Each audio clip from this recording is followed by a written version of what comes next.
When I first started my fitness journey, me, like most people, thought that I just needed to lose weight and everything would just kind of fall into place. You look at the scale and you see a number and then you immediately think, oh, like I need to drop this weight down. You think, oh, I dropped 20, 30 pounds. I'll look good, everything will be okay. However, this is far from the truth. You see, I saw the number on the scale go down, but I wasn't looking any different. I was still soft, I still had no definition, I didn't like how I was looking. If anything, I felt like I was looking worse. I didn't feel strong, I didn't feel confident, I didn't like how I looked. I was like, is this really what it is? I know I lost like 15, 20 pounds and I didn't really see any changes or anything, and I was just feeling discouraged. And it took me a while to realize this because I was doing the completely wrong thing.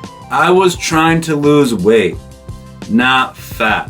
That is a big mistake a lot of us do, and something that took me definitely a while to figure out, and something that I make sure I also tell my clients to do. So let me explain what that actually means. You see, weight is the overall weight of your body. Okay, this can account for muscle, fat, water, what you ate last night for dinner. Like that is every single component in your body put together. That's what makes up your weight, including your skeletal mass, including everything, the hair on your head. Fat is just a single component of your body, just a single part of it that takes up some of the weight in your body. And fat is stored in our body when we eat more calories than we burn. That is how fat is gained. So that's a little bit of a difference between weight and fat. Fat's just a single component in your overall weight. Weight loss could account for losing muscle, losing bone, not having enough water, and losing fat is just losing fat. So for example, let's say someone weighs 200 pounds and they lose 10 pounds of fat but gain 10 pounds of muscle. They're gonna weigh the same, but they're gonna look significantly different, significantly leaner. And this is because though fat and muscle may weigh the same, fat takes up way more space than muscle does, which is why people look, bigger, softer, and just pudgy versus someone who may weigh the same but has less body fat and more muscle. They're gonna look significantly leaner, they're gonna have better definition, clothes is gonna fit on them better, and they're just gonna look better. This is because the composition of their body is different from the other person. The other person might have a body fat percentage of 25 to 35%, while this person might have a body fat percentage of like 10 to 8%, while also having more pounds of lean muscle mass. He may be a trained individual versus the other person who is an untrained individual who just consumes Hardee's every day. So here's a perfect example of me weighing 200 pounds about a year and a half ago versus me weighing 200 pounds about 2 months ago.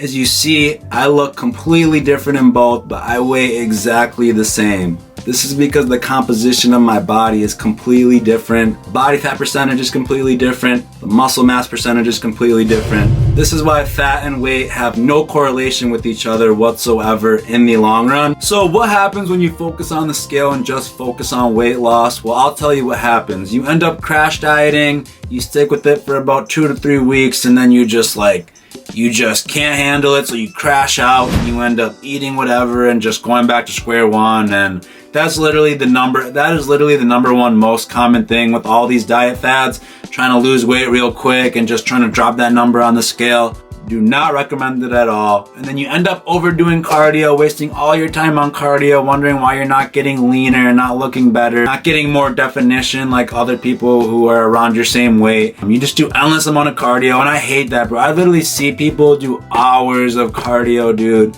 And it's crazy. And that's another one, is the cardio trap. I hate seeing people do hours of cardio. For me, I have my clients do maybe 30 minutes of cardio after their strength training, and it's slow, steady state cardio just to incorporate fat burning after their strength training and keep their metabolism going. Dang, man, that's crazy. Like, I just can't imagine just doing hours of cardio, Like, obviously if you're training for like a marathon or something, that's different, but for most people, that's not what they're doing.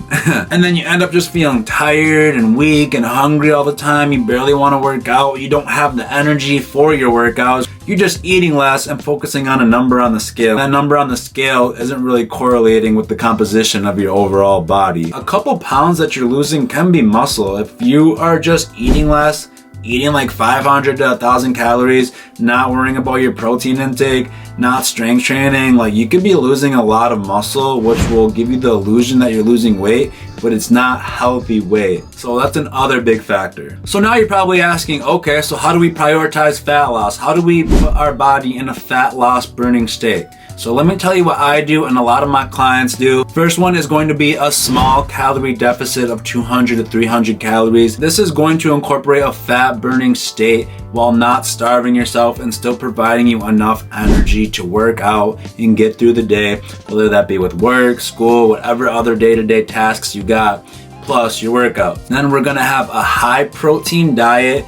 I want you to aim for 0.8 to 1 gram per pound of body weight. This is gonna help you stay full, help you promote protein synthesis by retaining or even maybe gaining a little more muscle while being in a small 200 to 300 calorie deficit. And then we are going to be strength training 4 to 5 times a week, striving for progressive overload, trying to put our body in a muscle building state or at least retain all the muscle that we do have while being in that small 200 to 300 calorie deficit, which is going to make it a way easier to retain as much muscle as we can because it's not such a big deficit. You see, people who do those like 1,000 calorie deficits, they're losing muscle. Like trust me, like there's no other way around it. Next one is going to be sleep and recovery. You need to make sure you're sleeping 7 to 9 hours a night. Like a lot of fat burning and muscle building happens when we're sleeping. Especially muscle building, like all the muscle that you're tearing down gets recovered and rebuilt at night when you're sleeping. Same thing with fat. Your fat's getting burned when you're sleeping. Sleep is so important and so crucial, so do not forget about sleep and make sure you also prioritize it. And last one is stop obsessing over the scale. Honestly, just stay locked in on your macros and your program. And like I said, if you don't really know what to do, I offer customized training and I'll put the link in my description. But just stick with your program, stick with your plan, and don't check the scale for like 2 months, bro. 2-3 months, just don't even check it. I went like almost a year without checking it, and it was the best decision I ever made because I never had to worry about it, never had to obsess over a number or get demotivated because I'm not at a certain weight. Like, how could you care about that? Like, how could you really care about that unless you're like a fighter or something, or a wrestler and have to be at a certain weight for a show? Like, you know? So, like I said, I'd rather care about how I look in the mirror, how I view myself in the mirror, how others view me versus a number on the scale. But yeah, I just want to drop a little video that's kind of relatable. And you know, a lot of people are misinformed, I feel like, on weight loss and fat loss and how they don't really have too much of a correlation together. Like, yes, you're gonna obviously lose weight by lowering your body fat percentage, but weight isn't the overall number you should obsess about, and it could really mess with you, not just physically but mentally. You know, like mentally stressing over a number is such a really crappy way to live. So do not obsess about a number on the scale. Keep working, stick to your program, stick to your diet, go off how you look in the mirror, go off how you look in those progress photos, take progress pictures all the time, and I promise you're gonna be leaning out in no time. But with that being said, I'm gonna let y'all go. If you like the video, drop a like, drop a comment, hit the subscribe button, and I will catch y'all later. Peace.